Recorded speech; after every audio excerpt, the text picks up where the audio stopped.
سیدہ عائشہ صدیقہ کہتی ہیں زمانہ سو جاتا اور میرے رسول مصلی بچھا کے کھڑے ہو جاتے. او یار کھیتی باڑی کر کے نہیں، محنت مزدوری کر کے نہیں. جناب عائشہ کہتی ہیں میں یہ بھی دیکھتی کہ حضور ایک آیت شروع کرتے تو ساری رات اسی کو پڑھتے اور میری نظر جاتی تو قدم مبارک پہ ورم آ جاتا.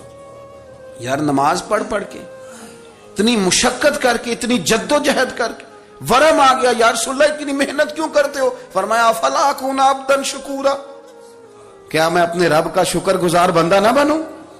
صحابہ کا ذوق عبادتوں کا، ریاضتوں کا، تلاوتوں کا، طبیعت ہے ان کی. وہ ایک دوسرے کو، حضرت مولا علی شیر خدا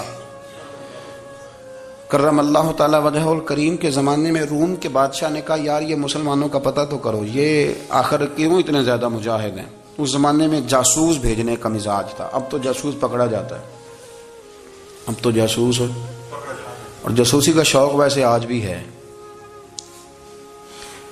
عرض کروں تھوڑی سی بات اس عنوان سے. پتہ کیا ہمارا مسئلہ ہے؟ ہم جہاں جاتے ہیں نا وہاں تھوڑی خوشبو سونگنے کی کوشش کرتے ہیں. وہ کیا ہے تو یہ کیا ہے تو ادھر کیا ہے تو تھوڑا سا ادھر کیا ہے. میرے رسول پاک پڑھیے درود شریف، سارے پڑھیے ذرا زور سے صلی اللہ تعالی. نبی پاک علیہ السلام نے فرمایا جاسوسی نہ کرنا ورنہ تم بندوں کو خراب کر دو گے. اور فرمایا اس طرح نہ ہو کہ تم کسی کے آپ کھول نہ نکلو تو تمہارے پہلے کھول جائیں. یہ جو ذوق ہے نا یہ ختم کریں، چھوڑیں. مطلب آپ کس چکر میں پڑے ہوئے ہیں؟ اتنی زیادہ توجہ کرنے کی کیا ضرورت ہے؟ کام سے کام رکھیں. اس میں بندہ تھوڑا سا نا آسان رہتا ہے. یہ جو بہت زیادہ ٹٹولنے والے لوگ ہوتے ہیں نا وہ بےچارے پھر عمر ٹٹولتے ہی گزار دیتے ہیں، اس لیے کہ مزاج ہی بہت پکا ہے. بوری کا منہ کھول کے اندر تک ہاتھ ڈالنا تو پھر کئی دفعہ سامنے سے بچھو بھی لڑ جاتا ہے، خرابی ہوتی.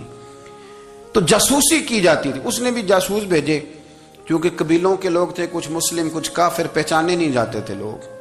تو کچھ لوگ اس نے بھیجے، انہوں نے آ کے نا تحقیق کی، ریسرچ کری کہ آخر ماجرا کیا ہے. تو واپس جا کے انہوں نے رپورٹ دی نا روم کے بادشاہ کو. اس رپورٹ کا ایک جملہ بڑا شاندار ہے. وہ کہنے لگا بادشاہ ہمیں مسلمانوں کی کوئی سمجھ نہیں آئی، ہمیں کوئی سمجھ نہیں آئی. انہوں نے کہا کیوں نہیں سمجھ آئی؟ کہنے لگے یار عجیب بندے ہیں، جب رات مصلی پہ بیٹھتے ہیں تو یوں لگتا ہے ان کا دنیا سے رشتہ ہی کوئی نہیں، کوئی کسی کو نہیں جانتا. کوئی اپنے دکھ سنا کے رو رہا ہے، کوئی اپنی بات کر کے رو رہا ہے. لگتا ہے کہ ان کا کوئی رشتہ ہے ہی نہیں جب مصلی پہ بیٹھتے ہیں. اور فرمایا جب سویرے یہ جہاد کرنے نکلتے ہیں تو لگتا ہے ان سے زیادہ دلیر ہی کوئی نہیں. حالانکہ جو مسلوں پہ رونے دھونے کے لوگ ہوتے ہیں وہ کئی دفعہ جہاد میں کام نہیں کرتے، لیکن عجیب لوگ ہیں کہ رات کے راہب ہیں، دن کے مجاہد ہیں، کوئی سمجھ نہیں آتی. میرے عزیز ان لوگوں نے مصلی آباد کر کے رکھا، تلاوتیں ان کا ذوق رہی، منظر روز پڑھنا، اسباق پڑھنا، وظائف پڑھنا، یہ ان کا ذوق رہا. اعلیٰ حضرت بریلوی رحمت اللہ نے 1000 کتاب لکھی ہے، لیکن الوظیفۃ الکریمہ کے نام سے جو وہ صبح و شام وظائف پڑھتے تھے وہ الگ انہوں نے ان کو بیان کیا. پابندی کے ساتھ اپنی اللہ اللہ کرتے تھے. شیخ شہاب الدین سہروردی رحمت اللہ علیہ اس پر ایک بندے نے اعتراض کیا. اس نے کہا جی آپ کس قسم کے صوفی ہیں، مرید بیٹھے ہیں اور آپ وہاں نفل پڑھ رہے ہیں؟ یہ بھی بڑا مسئلہ ہوتا ہے نا. جو بندہ ملنے آتا ہے وہ اپنے ٹائم کے حساب سے آتا ہے، اور پھر اس کا یہ بھی خیال ہوتا ہے کہ پیر صاحب جو ہیں وہ چونکہ درویش ہیں تو نہ انہیں روٹی کھانی چاہیے نہ سونا چاہیے، چونکہ وہ درویش ہیں، اور ہم چونکہ درویشوں کے ماننے والے ہیں لہذا ہمارا یہ طریقہ ہونا چاہیے کہ جیسے ہم کہیں درویش ویسے ہی کر جائے. حالانکہ جس کو آپ درویش کہیں گے آپ اس کی مانیں گے، آپ منوائیں گے نہیں. ہمارا مزاج ہوتا ہے. شیخ شہاب الدین پر لوگوں نے اعتراض کی، حضور لوگ ملنے آئے ہیں، زیارت کرنے آئے ہیں، بندے دعا کرانے آئے ہیں، اللہ اللہ کرانے آئے اور آپ نفل پڑھ رہے ہیں. کیا جملہ ہے، کیا حسن ہے، کیا خوبصورتی ہے. فرمانے لگے رب رسول سے مانگنے کے لیے مصلی بچھایا ہے، اگر وہاں سے مانگوں گا نہیں تو تمہیں دوں گا کیا؟ پہلے مجھے کچھ لے تو لینے دو، اگر میرے پلے کچھ ہے ہوگی تو آگے دوں گا نا. تو میں مانگنے گیا تھا کہ یا اللہ دے تیرے بندے لینے آئے، دے تو میں کچھ لوں گا تو آگے دوں گا نا. لیکن ہمارا یہ سٹیٹس، یہ مزاج، یہ شعور نہیں ہے. گپیں، کہانیاں، داستانیں، گفتگو، خطابت، واز، کیا بات. لیکن اگر کچھ کرنے کا کام ہو تو وہ نہیں ہم سے ہوتا. میرے نبی کریم علیہ الصلوۃ والسلام نے مصلی سے دل لگانے کا درس دیا. حضور نے توجہ دلائی. صحابہ اس ذوق کے حامل لوگ تھے وہ کوشش کرتے تھے جناب صدیق اکبر رضی اللہ تعالیٰ عنہ کا عبادت کا مزاج ہمیشہ قائم رہا. حضرت عمر فاروق ساری رات اللہ کے حضور کھڑے رہے. حضرت عثمان غنی رضی اللہ تعالیٰ عنہ عشاء کی نماز پڑھ کے 2 رکعتوں کی نیت باندھتے تھے. 15 سپارے پہلی رکعت میں پڑھ دیتے تھے اور 15 سپارے قرآن مجید کے دوسری رکعت میں پڑھ دیتے تھے. آپ نے نا حضرت عمر فاروق کے وصال کے بعد ان کی ایک بیوہ سے نکاح کیا. حضرت عثمان غنی نے نکاح کیا. وہ خاتون آپ کے نکاح میں آئیں تو عرض کرنے لگی امیر المومنین میرے لیے یہ اعزاز تو بہت ہے کہ میں امیر المومنین کی بیوہ تھی تو امیر المومنین کی منکوحہ ہو گئی ہوں، لیکن حضور نہ تو میں جوان ہوں کہ میرے اندر رغبت ہوتی اور نہ میں اب اس قابل ہوں کہ کوئی خدمت کر سکوں، میرے ساتھ نکاح کی وجہ کیا بنی؟ تو عثمان غنی رو پڑے. فرمانے لگے میں نے عمر فاروق کو مسجد میں اپنے رب سے ڈرتے ہوئے دیکھا ہے، میں نے اسے روتے ہوئے دیکھا ہے، عدل کرتے دیکھا ہے، انصاف کرتے دیکھا ہے، امت کی خیر خواہی کرتے دیکھا. تمہارے ساتھ نکاح اس لیے کیا ہے کہ تم مجھے یہ بتاؤ کہ عمر فاروق گھر کے اندر اپنے رب کو کیسے راضی کرتے تھے، گھر کے اندر کیسے راضی کرتے تھے، وہ طریقے بتلاؤ، تم بتاتی جانا اور میں بھی اسی طرح گھر میں عبادت کروں. میرے رسول کریم علیہ الصلوۃ والسلام نے ارشاد فرمایا، حضور فرمانے لگے جس گھر میں اللہ کا ذکر ہوتا ہے وہ گھر زندوں کا ہے، اور جس گھر میں رب کریم کا ذکر نہیں ہوتا وہ گھر زندوں کا نہیں ہے. گھر نا ہم نا کتابوں میں پڑھتے ہیں کہ ایک بزرگ کہتے ہیں، حضرت فضیل بن ایاز کہتے ہیں کہ میں ایک گلی سے گزر رہا تھا تو گھر کے اندر کسی قاری صاحب نے قرآن کی آیت پڑھ دی، ولی من خاف مقام ربہ جنتان. میں تے میرے کانوں سے ٹکرائی تو اللہ نے میری کایا ہی پلٹ دی، میں توبہ کر گیا. اب گھر کے اندر سے آواز آئے تو صحیح نہ تلاوت کی، پر اندر سے آواز آتی نہیں، یا ڈیک بجنے کی آواز آتی ہے، یا ٹی وی چلنے کی آواز آتی ہے، یا دھوم مچانے کی آواز آتی ہے. عبادت کا وہ جو خاص شوق تھا، وہ جو حسن تھا، وہ جو توانائی تھی، وہ جو بات تھی. ایک جگہ پہ ہم بیٹھے تھے تو وہاں ایک صاحب آئے اور انہوں نے آتے ہی کہا کہ مہربانی کریں ذرا مجھے مصلی دے دیں، میرے نہ کچھ نفل رہ گئے. تو میں نے وضو کر لیا تو کوئی مصلی مل جائے. مصلی انہیں دے دیا گیا، وہ مصلی لے کے چلے گئے تو پیچھے ایک صاحب نے تبصرہ کیا، کہنے کتنا ریاکار بندہ ہے، لوگوں کو دکھا رہا ہے کہ میں نفل پڑھتا ہوں، ہے کوئی بات کرنے والی. میں نے اسے کہا، میں نے کہا تو مہربانی کرنا اس طرح کی ریاکاری تو بھی کر، پکڑ مصلی اور جا تو بھی تھوڑی ریاکاری کر کے آ، اٹھ ذرا شکر کر، کوئی یہ ریاکار بھی ملا ہے، کوئی نفل پڑھ کے ریاکاری کر رہا ہے. اللہ کا میں کہتا ہوں کو پڑھے تو صحیح نہ، یار یہ کوئی دور ہے نفل پڑھنے کا، اس میں تو لوگوں کا مزاج ہی نہیں، طبیعت ہی نہیں. میں نے کہا چل مہربانی کر یہ لے مصلی اور تو بھی جا تھوڑی سی یا کر یا ریاکاری کرو تو صحیح نا، مزاج ہی نہیں، ذوق. جمعے کی نماز پڑھ کے یوں دنیا بھاگتی ہے، او ہو پتہ نہیں کون سی پیچھے آگ تھی جو بجھائی جائے گی. اور آج تک لوگ مسئلہ پوچھ رہے ہیں کہ جمعے کی بعد والی سنتیں کتنی ہوتی ہیں.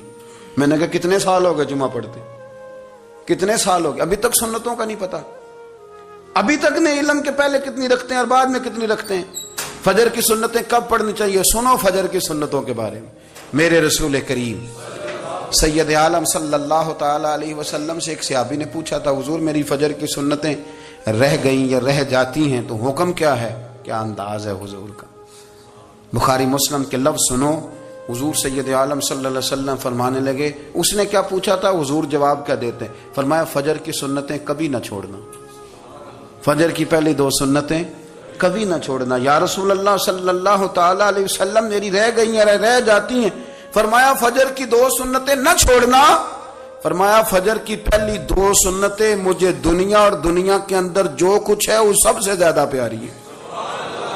فجر کی 2 سنتیں دنیا اور دنیا میں جو کچھ ہے مجھے وہ سب سے زیادہ پیاری ہیں، اس لیے فجر کی سنتیں نہ چھوڑنا. اپنا ذوق، اپنی طبیعت، ہم نے نا ذوق غلط بنا لیا ہے.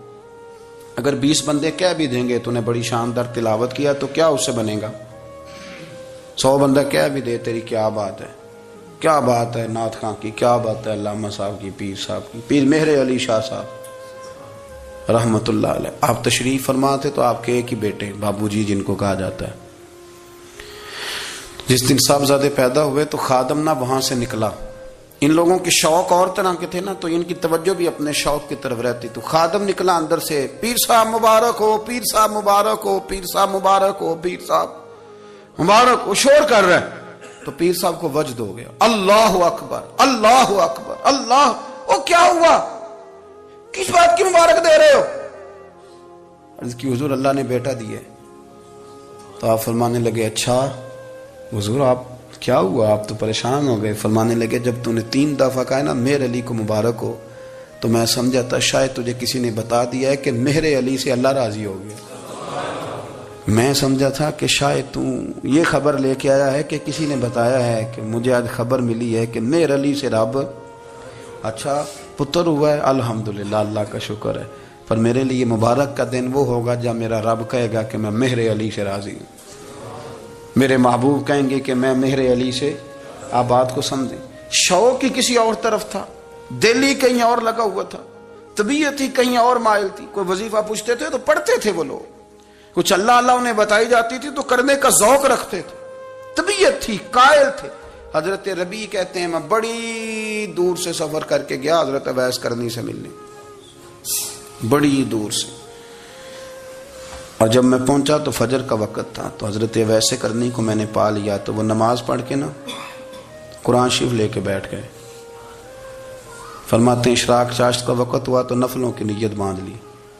محدث ابن الجوزی نے لکھا ہے، فرماتے ہیں پھر جب زوال کا وقت ہوا تو مسجد میں جھاڑو دینے لگ گئے، زور کی نماز پڑھ کے تو عصر کی تیاری تک وہ مسجد میں بیٹھے رہے، اور میرے نبی پاک علیہ السلام نے فرمایا جو نماز کے انتظار میں بیٹھا ہو وہ نماز ہی میں ہے، وہ نماز ہی میں ہے۔ فرمایا میری دنیا میری امت کی جو رہبانیت ہے نا وہ اتنی ہے کہ نماز کا انتظار کرے، اذان کے بعد نماز کا یہ راہب ہے، یہ اس وقت چھوڑ کے بیٹھے ہیں سارا کچھ۔